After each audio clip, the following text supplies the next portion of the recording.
आप सभी का बहुत बहुत स्वागत है इस परिवार में, इस चैनल में, जो कि है टेक्नोलॉजी वीडियो नेटवर्क। और मैं हूं आपका दोस्त प्रवीण सिंह चौहान।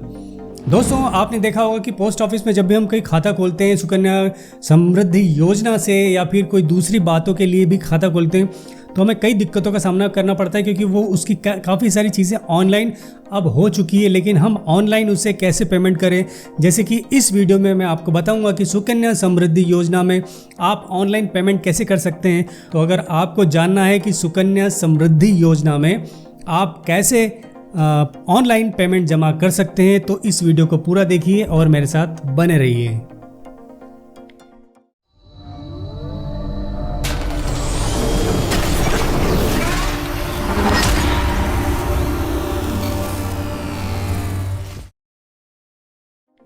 आप सभी का एक बार फिर बहुत बहुत स्वागत है। दोस्तों, मैंने देखा कि पोस्ट ऑफिस में जब भी हम सुकन्या समृद्धि योजना फिर या किसी भी योजना से रिलेटेड हम जब उसमें पैसा जमा करने जाते हैं तो हमें कई तरह की समस्याओं का सामना करना पड़ता है। तो मैं उन समस्याओं के बारे में आपसे चर्चा करना चाहता हूं और इसका सॉल्यूशन भी देना चाहता हूं। तो सबसे पहली समस्या आती है कैश।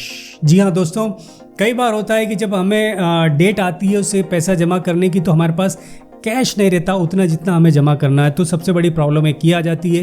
और दूसरी बात, कैश आपकी जेब में है, आपको वहाँ जाना पड़ेगा। वहाँ देखा तो वहाँ जाके आपको एक स्लिप भरना पड़ती है, डिपॉजिट स्लिप, वो जाके आपको फिल करना पड़ता है। आप लाइन में खड़े रहें या तो आपको वो टाइम भी आपको वहाँ देना पड़ता है।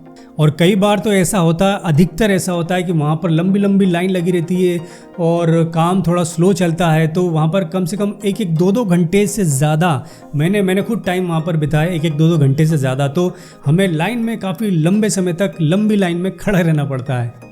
और फिर हमें अपने घर से पोस्ट ऑफिस जो भी आपका है वहाँ तक जाना पड़ता है। अगर वहाँ पर लाइन है तो हम दूसरे पोस्ट ऑफिस जाते हैं। तो इस तरह से हमें पोस्ट ऑफिस के चक्कर काटने पड़ते हैं। तो हमें आने जाने का भी काफ़ी प्रॉब्लम हमें सामना करना पड़ता है। कई बार क्या होता है कि ये सारी चीज़ें हमने मैनेज कर भी ली, तो वहाँ जाके क्या पता चलता है कि सर्वर डाउन है। फिर कभी पता चलता है कि लिंक फेल हो गई, कभी पता चलता है कि ये सब ठीक है तो सामने वाला बंदा ही नहीं आया, एम्प्लॉय एब्सेंट है। और तो और कई बार ऐसा होता है कि पावर ही नहीं रहता है, बिजली गुल। तो फिर ये भी सारी प्रॉब्लम वहाँ पर आती है।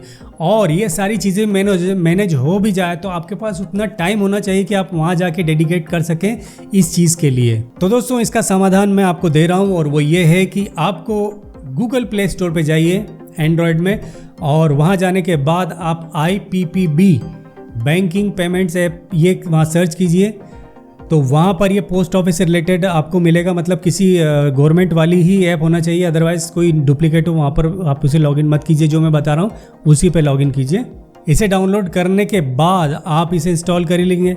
अब इस ऐप में आपको रजिस्टर होना है। तो रजिस्टर होने के लिए देखिए क्या करना पड़ेगा। जैसे ऐप खोली हमने, इंडिया पोस्ट पेमेंट बैंक जो है, इसे आपको ओपन करना है। यहाँ पर देखिए लिखा हुआ welcome to IPPB mobile banking, login करना है, या फिर न्यू टू IPPB है तो हम न्यू हैं, तो यहाँ पर ओपन योर अकाउंट नाउ करेंगे।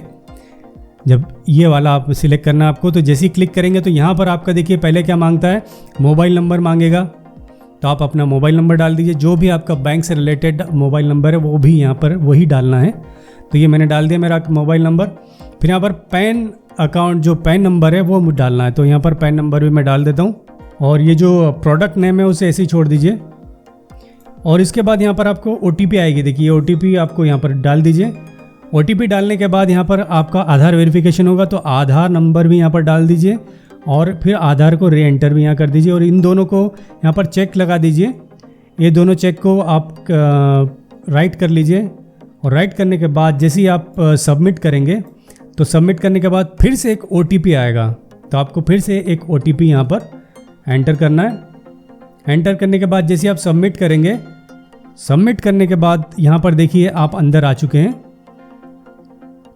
अब यहाँ पर आपको अपनी जो भी इन्फॉर्मेशन है वो फिलअप करनी है। जैसे कि पर्सनल इन्फॉर्मेशन है तो आप अपनी यहाँ सारी पर्सनल इन्फॉर्मेशन डाल दीजिए, जो भी यहाँ पर पूछ रहा है, जैसे ईमेल आईडी आप, और यहाँ पर जानकारी आप सारी सही डालिए। ये देखिए जो भी है आप यहाँ पर सब सही डाल दीजिए। फिर उसके बाद आइए पैन वाले पे। तो पैन वाला जैसे हमने पहले कर रखा है तो उसे सेव कर लीजिए। सेव करने के बाद अब आएंगे हम नॉमिनी डिटेल। तो अब फिलहाल मैं नॉमिनी नहीं डाल रहा हूँ, तो हम आगे बढ़ जाएंगे इससे। एडिशनल इन्फॉर्मेशन, तो यहाँ पर जितनी भी इन्फॉर्मेशन ये मांग रहा है सारे डाल दीजिए। जैसे नेशनलिटी है, या फिर अपनी मैरिटल स्टेटस है, ऑक्यूपेशन है, ये सारी आप इन्फॉर्मेशन यहाँ पर फिल कर दीजिए। फिर उसके बाद आपको आना है अकाउंट इन्फॉर्मेशन में। तो अकाउंट इन्फॉर्मेशन में देखिए यहाँ पर लिखा हुआ है चूज मोड ऑफ डिलीवरी। तो यहाँ पर आपको ऑनलाइन करना है। No I don't want to change DBT mapping, आप इसे चेक कर लीजिए। और इसे चेक करने के बाद जब आप सेव करेंगे तो ये देखिए सेव हो गया। और फिर आप अपनी इन्फॉर्मेशन अगर देखेंगे तो ये देखिए आपकी सारी इन्फॉर्मेशन यहाँ पर दिखा रहा है कन्फर्मेशन के लिए। तो ये आप इसे पहले चेक कर लीजिए कि ये सही है कि नहीं, और सही होने के बाद इसे आप कंफर्म कर लीजिए। कंफर्म करने के बाद फिर आपको OTP आएगी, OTP डाल दीजिए। OTP डालने के बाद देखिए यहाँ पर लिखा हुआ है कि आपका अकाउंट बन चुका है, आपकी कस्टमर आईडी ये है और अकाउंट नंबर ये है। अब देखिए जैसे ही लॉगिन करते हैं तो फिर यहाँ अकाउंट नंबर जो अब हमें मिला था अकाउंट नंबर, वो अकाउंट नंबर यहाँ पर डाल दीजिए। और जो कस्टमर आईडी थी वो कस्टमर आईडी भी यहाँ पर डाल दीजिए। डेट ऑफ बर्थ भी आपकी जो भी वहाँ पर आधार में है वो यहाँ पर डाल दीजिए। उसके बाद आपका मोबाइल नंबर यहाँ पर डालना है जो भी आपने किया है। और जैसे ही सारी इन्फॉर्मेशन आपकी सही जाएगी ये रजिस्टर हो जाएगा। उसके बाद आपको एम पिन जनरेट करना है, जो भी आपकी ये मोबाइल की पिन होगी तो वो पिन आपको जनरेट करना पड़ेगी। तो देखिए यहाँ पर मैंने जनरेट कर ली है। आप सेम यहाँ पर पिन को डाल दीजिए 2 बार और फिर एक OTP के द्वारा ये कंफर्म करेगा। कंफर्म कर दीजिए। उसके बाद अब आप देखिए रजिस्ट्रेशन अब आपका यहाँ पर जो ऐप में रजिस्ट्रेशन हो चुका है। तो ये रजिस्ट्रेशन आपका कंप्लीट अब यहाँ पर ऐप में हो चुका है। और ये जो भी इंफॉर्मेशन जो भी ये परमिशन मांगता है उसे आप अलाउ कर दीजिए। अब इतना सब हो जाने के बाद भी अब अभी तक आपने जो भी किया है तो आप लेकिन पेमेंट नहीं कर पाएंगे। और उसको पेमेंट करने के लिए अब आपको क्या करना पड़ेगा कि आप पोस्ट ऑफिस जाइए। पोस्ट ऑफिस जाने के बाद या तो पोस्ट जो भी वहाँ पर मास्टर होता है उनसे बात कर लीजिए, या फिर वहाँ पर किसी भी एम्प्लॉय से बात करके आप पता कर लीजिए कि सुकन्या समृद्धि योजना के अकाउंट या फिर पोस्ट ऑफिस के जो अकाउंट है उससे रिलेटेड कोई बंदा है क्या वहाँ पर, बंदा बंदी जो भी, तो वहाँ पर उनसे मिल लीजिए। और उनसे मिलने के बाद आप अपना एक आधार ज़रूर ले जाइए, आधार कार्ड जो भी आपका है वो ले जाइए जो आपने यहाँ पर एंटर किया था, वो वहाँ पर ले जाके वो वेरीफाई करेंगे कि ये आप ही हैं। और आपका थंब प्रिंट लेंगे वहाँ पर, और थंब प्रिंट लेने के बाद आपका जो वेरीफाई हो जाएगा तो वो आपको एक नंबर अलॉट करेगा। देखिए ये वाला ऐसा एक नंबर वो आपको अलॉट कर देगा।